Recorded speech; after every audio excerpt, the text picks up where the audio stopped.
So we're at PTQ Dragon's Maze in Manchester, and we're just working our way through round one. And first of the guys to finish that will be following over the course of the day is Rob Wagner. Hello. Rob Wagner. So Rob, obviously, first question: what are you playing? I'm playing Jund with. I've got the Lingering Souls Jund, and I've changed the Bloodbraid Elves into Falkenrath Aristocrats. So you basically just gone for raw power. I mean, you've gone like I think this is the most powerful deck today. You've like abandoned all the metagame. You know that people are going to be out there still looking to beat up all the Jund decks. Yeah, somewhat. Well, so I haven't had that much time to test because I've been busy with a course. But I had experience just playing Jund before. I was playing it before the bans, so I know what's going on with the deck. I don't want to have to pick up a new thing and learn it over and over again. So yeah, basically I'm going for raw power. I think the metagame probably hasn't shifted too much. It's got the addition of this red-green aggressive deck enabled by Burning Tree Emissary, so I'm playing sideboard Fire Spouts for that sort of expectation. But really, no, it's the same sort of deck, and I've gone for Aristocrat as another hasty attacker because I think he works really well with Lingering Souls.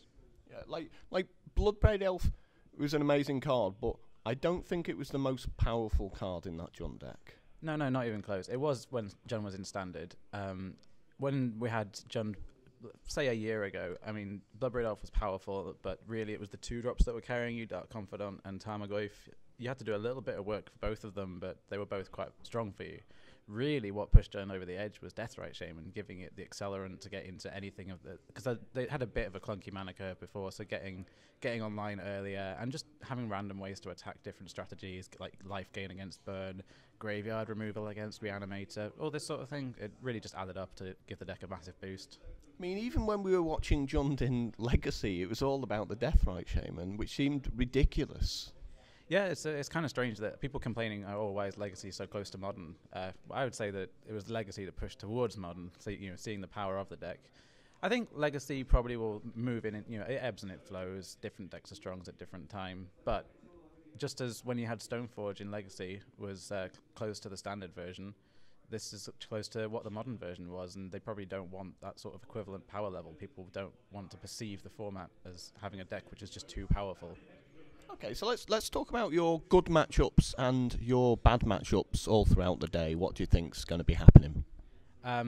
I honestly don't know. I've gone for Lingering Souls because I'm expecting more of the blue-white-red style control decks, and I think that card is still good against them, especially if they're putting down the Thundermaw Hellkites. Aristocrat loses out a bit against Electrolyze, but I think that card's good against me anyway, so it's not like I'm playing into something. I'm just helping spread its power against my deck across a greater number of cards. I really don't know what my good matchups and bad matchups are. I've gone into tournaments before just practicing my deck, knowing the interactions, but I don't know what's good in a bad matchup. I just know what are good and bad interactions. I know how to play and to maximize my chances.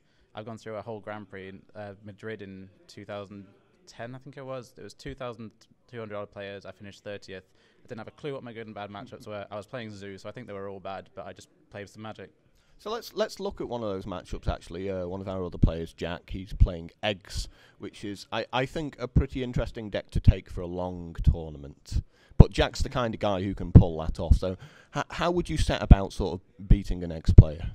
Okay, so there's two things that Eggs does. Firstly, it slows down the game a bit to try and set up this combo, which revolves around artifacts and its graveyard. So if you want to beat it, you have to have ways of combating these two things, but you can't do it while not applying any pressure. So in Jund, I would look to maximize my early aggressive creatures. Tarmogoyf in particular is very big. And I would also look to bring in some cards that are cheap so that I can play them along with my other threats and that attack either these artifacts or the graveyard. Now, I don't have Rest in Peace, as some people have had before, but I do have Stony Silence to stop them from activating. That's a permanent, so you can deal with it, but I also have Rakdos Rakdos Charm, which exiles a graveyard.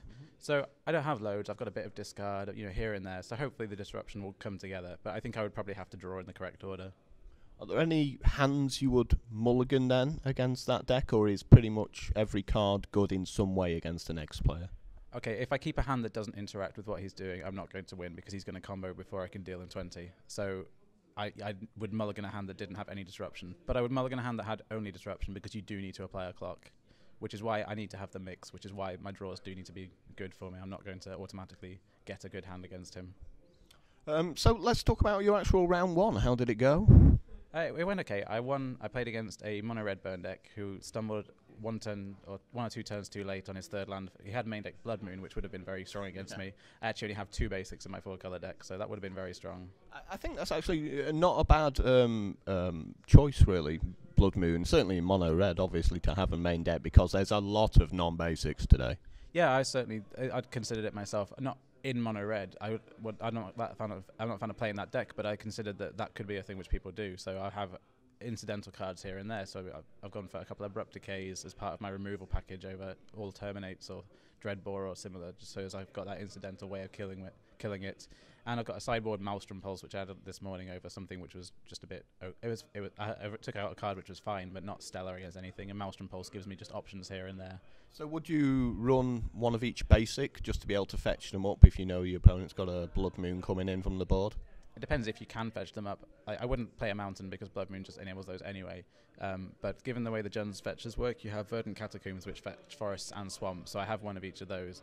I also have Marsh Flats to help me get my white mana for my Lingering Souls, and I could be playing a Plains, but I don't like the way it stops you from not casting your other spells, because it really doesn't help except for Lingering Souls. So, talking about the sort of mono red burn deck, do you think it has a chance in this kind of field? It's always hard to gauge. I'm never sure what its good and its bad matchups are. I think it depends what incidental cards people happen to play. Like if your creature's a Kitchen Finks, the red player's gonna struggle. But if everyone's playing Dark Confidant, it's gonna have an advantage. So it's always too hard to tell, I think. He's gonna get a few wins though, isn't he? Just from people using shock lands and putting themselves down to like 13 off fetches and shocks. Yeah, had I gone Verdant Catacombs, fetch a Blood Crypt, Thought Seize You, I would have just wanted to kill myself in my seat and just walked away from the table. But yeah, that's the way it is. So it's going to be a long day anyway. We were hoping maybe some of the other guys would be joining us, but they're still playing by the look of it. Are you hoping for these nice quick games all day then? It certainly helps if you have quicker games and you don't have to spend all this time thinking. I've spent a lot of PTQs playing blue-white control decks, and while I enjoy that type of deck, you do feel pretty drained at the end of the day, whereas if you're playing something like Jund or Mono Red, then maybe if the game goes quicker, you got a 40-minute break. I've just been to get some lunch with a friend, and I'm still out ahead of everyone else, so yeah. And of course, there's a bit more of a sort of a draconian feel to playing something like Jund, because it's a lot of sort of automatic plays you've done before. You remember how it went last time, and it's just like, yeah, I can do exactly the same thing. You don't have to think as much as obviously the Eggs player. Yeah, obviously there's a lot. Yeah, the lines they don't involve too many interactions. So you play a card, it does its thing, and that's that. You've made your choice. Whereas you don't have to consider too much. Like if I do this, then I'll have to do this and this later on in this turn. And yeah, you don't have to you don't have to push forward the influence of your decisions. You just do the thing that seems to be the best thing. So you definitely recommend Jund sort of to other players in this format then? You think it's a good choice? I think it's still strong. I think people need to agree what the 4-drop is. I like Aristocrat, but I couldn't honestly say that it was correct. So hopefully over the course of the day, you'll have a bit more of a think about maybe any changes you could be making to your deck as we go along, and we'll pick you up over the next few rounds to see how you're doing. Yeah, absolutely. That sounds good. I'm sure I'll have plenty of things I hate about my deck by round 5.